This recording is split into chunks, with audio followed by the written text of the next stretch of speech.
Bom dia, queridos. Mais um domingo abençoado que o Senhor nos permite estarmos aqui para tomar o nosso cafezinho. Nós encerramos o livro de Romanos e hoje nós temos o prazer de estar aqui com o reverendo Diógenes, da Primeira Igreja Presbiteriana de Patos de Minas. Ele faz parte da equipe pastoral da nossa igreja. Bom dia, pastor. Bom dia, tudo bem? Presbítero Carlos Saraiva, bom dia, irmãos que acompanham aqui o cafezinho. Bom dia para vocês, graças e paz, que o Senhor nos abençoe e alegria participar. Amém. Reverendo Diógenes, ele pertence à equipe pastoral, como eu disse aqui da nossa igreja, sua esposa Lohane, 2 filhos, um a caminho, né, pastor? Mais um, graças a Deus. Que bênção, graças a Deus. Nós temos orado que Deus realmente cresça essa família, né? Amém. Daqui uns dias vai virar uma congregação, né, pastor? Amém. Mas brincadeiras à parte, nós estivemos estudando o livro de Romanos, pastor, e nós fizemos 32 cafezinhos no livro de Romanos, né? Do meu jeito, né? Aquele que o senhor já acompanhou, né? O senhor sabe como é que é. Coisa boa. Um arrozinho com feijão. E hoje alimenta-se. Trouxe aqui o desafio para o senhor dar uma pastoral para nós, fechando nesse estudo do livro de Romanos. Então, eu vou deixar o senhor à vontade para você falar com o pessoal, tá bom? Sim, sim. Meus queridos, falar da carta de Paulo aos Romanos é um privilégio e um desafio. Um santo privilégio e também um santo desafio. Porque a carta é muito conhecida, é muito lida e desafiador para nós, então, falar disso de modo resumido, dar um panorama do que é essa carta, de modo simples, bem tranquilo, bem palpável, devocional. Eu tenho aqui um pequeno esboço que eu quero seguir para nós pensarmos nisso. De modo geral, costuma-se pensar bem nessa carta como aquela que é o ápice dos escritos doutrinários do apóstolo Paulo, aquele que é o ápice dos escritos doutrinários do apóstolo Paulo, porque, de fato, aqui nós vemos o apóstolo falando de uma doutrina das mais importantes, aquela pela qual ele mais é conhecido, que é a doutrina da justificação pela fé. Alguns chegam a se referir a essa carta que Paulo enviou para os crentes lá em Roma como o Evangelho segundo o apóstolo Paulo. Nós não temos nenhum evangelho de fato escrito pelo apóstolo Paulo. Mateus, Marcos, Lucas e João são os evangelhos que nós temos. Mas alguns chegam a falar que se Paulo tivesse escrito um evangelho, seria então a carta que ele enviou aos irmãos lá em Roma. E certo autor chega a dizer o seguinte, que se nos restasse apenas a carta de Paulo aos Romanos, se porventura algum dia nós perdêssemos toda a Escritura Sagrada, os 65 outros livros da Escritura Sagrada, e nos restasse apenas a carta que Paulo enviou aos Romanos, nós já teríamos, segundo alguns autores, a essência do Evangelho preservado em sua pureza. Então veja a importância desse documento para a igreja, dessa carta. Como eu disse, o tema que nós encontramos aqui é a revelação da justiça de Deus no Evangelho de Jesus Cristo. A revelação da justiça de Deus no Evangelho de Jesus Cristo, nosso Senhor. Cristo assumiu o nosso pecado, ele levou sobre si a condenação que era nossa. Aquele cálice amargo de sofrimento, de justiça de Deus, de ira de Deus que Cristo Jesus tomou na cruz do Calvário era para mim e para você. Mas nós encontramos então esse cálice sendo tomado por Jesus Cristo na cruz, porque ali ele recebeu toda a justiça de Deus que era destinada a nós. O inferno que era para mim e para você, foi Cristo Jesus quem tomou sobre seus ombros na cruz. Então, aquela justiça de Cristo foi imputada a nós, e a nossa condenação foi cobrada na conta dele. Nós podemos dizer aqui, de modo didático, que houve então uma troca. Cristo Jesus tomando sobre si a ira de Deus que era minha e sua, e nos concedendo a sua graça salvadora para que nós recebêssemos então o livramento dessa condenação eterna. O nosso inferno Jesus sofreu na cruz e nos concedeu a vida abundante que ele mesmo disse que tinha vindo trazer para nós. A carta nos fala sobre isso. E no capítulo 5, no verso 1, a Escritura, o apóstolo Paulo vai dizer assim: justificados, pois, mediante a fé, temos paz com Deus por meio de nosso Senhor Jesus Cristo. Assim temos os versículos mais conhecidos da carta também, que vão falar sobre isso. Paulo diz na primeira parte ali, no primeiro capítulo, versículos 16 e 17: pois não me envergonho do Evangelho, porque é o poder de Deus para a salvação de todo aquele que crê, primeiro do judeu e também do grego. visto que a justiça de Deus se revela no Evangelho de fé em fé, como está escrito, o justo viverá por fé. Então, se nós pegarmos no capítulo 5, o verso 1, e no capítulo 1, os versos 16 e 17, e nós os colocarmos lado a lado, nós vamos então entender essa justiça que se manifesta na pessoa de Jesus e que se revela a nós na nossa vida no dia a dia. Porque nós precisamos então agora viver a nossa vida pela fé. Essa justiça é aplicada a nós e nós precisamos abraçá-la. Interessante é que Paulo diz, eu não me envergonho do Evangelho, porque o Evangelho é o poder de Deus para aquele que crê, seja ele judeu ou grego. E nós precisamos agora trazer isso para a nossa vida, e isso toma forma, nós abraçamos esse Evangelho e passamos a viver com a nossa vida, então, ou viver a nossa vida baseado nele. O justo vive pela fé. Aquele que entende que é justificado pela obra de Cristo Jesus na cruz do Calvário, precisa abraçar, então, essa fé. O Evangelho, queridos, ele é suficiente para nós. É pela fé que o Filho de Deus deve viver nesse mundo, nessa realidade caída, tenebrosa.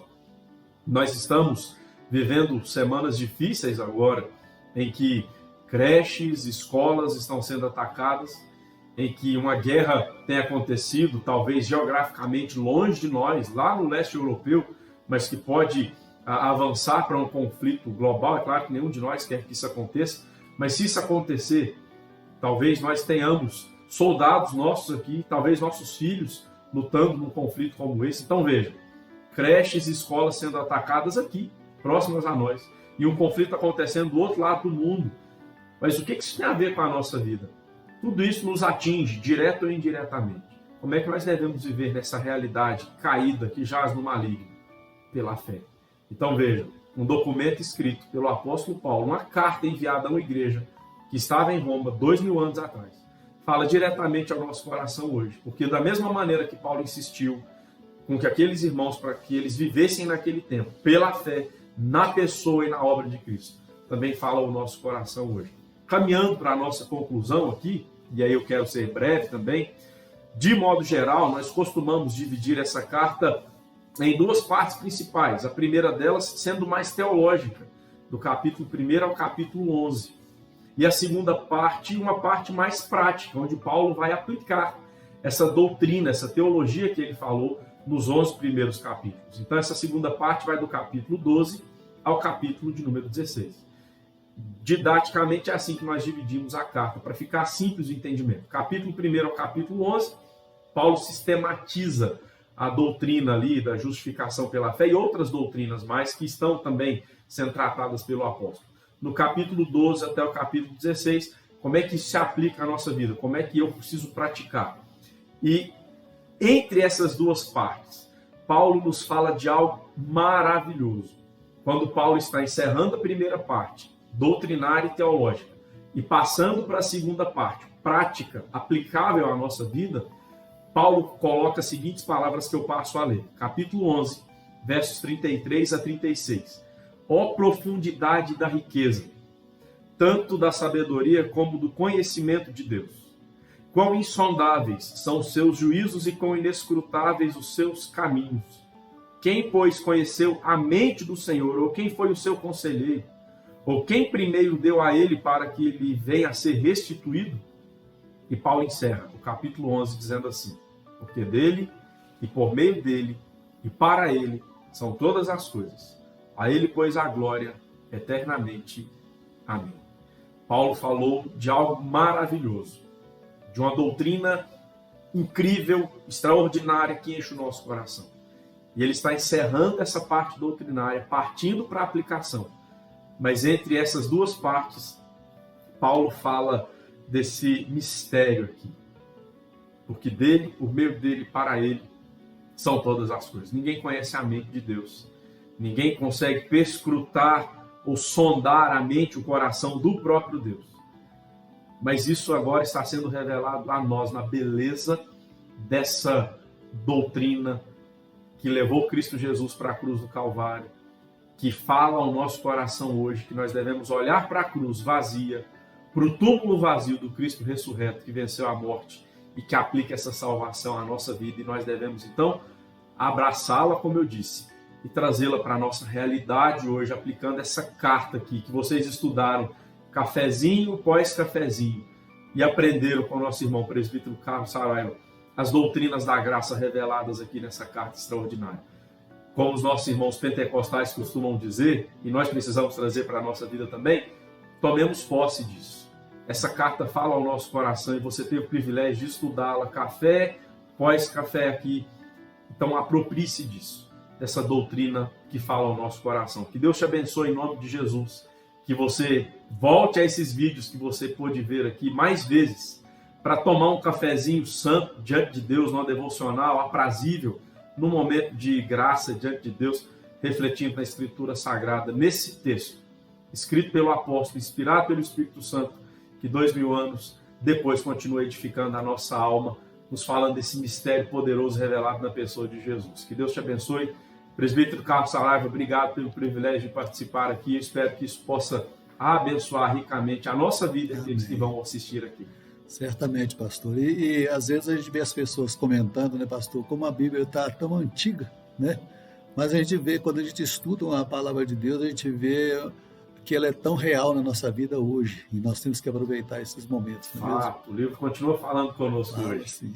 Pastor, eu vou servir um cafezinho aqui para nós. Enquanto eu estiver servindo, fala um pouco a respeito do trabalho da nossa igreja, do que nós temos realizado aqui na cidade. Falo com alegria. Deus tem nos permitido trabalhar aqui na primeira igreja, compondo a equipe pastoral, como o presbítero Carlos Saraiva bem disse, o pastor responsável pela igreja, titular aqui da igreja, o reverendo Arlos, com quem Deus tem me dado a alegria, o privilégio de poder trabalhar, servir ao lado dele, compondo essa equipe. Nós ainda temos também o reverendo Gabriel, o reverendo Vanderly. Nós 4 somos os pastores aqui na sede, e na congregação nós temos o pastor, o reverendo Saulo Silas, na congregação do bairro Alvorada. Aqui nós temos desenvolvido alguns ministérios. O reverendo Gabriel, por exemplo, tem o projeto Ictus, que é um trabalho voltado para adolescentes e para a juventude, voltado para o jiu-jitsu, para o discipulado, toda terça e quinta-feira também. Você pode vir aqui conhecer esse projeto. Nós temos um trabalho de visitação que o reverendo Vanderly tem desenvolvido, e junto a esse trabalho também o Ministério da Capelania, daqueles que trabalham na segurança pública aqui na nossa região, policiais militares, policiais civis, bombeiros militares, todos aqueles que trabalham na área da segurança pública estão participando desse projeto. Se você tem interesse também em participar, você pode procurar a equipe pastoral, entrar em contato com a nossa secretaria aqui.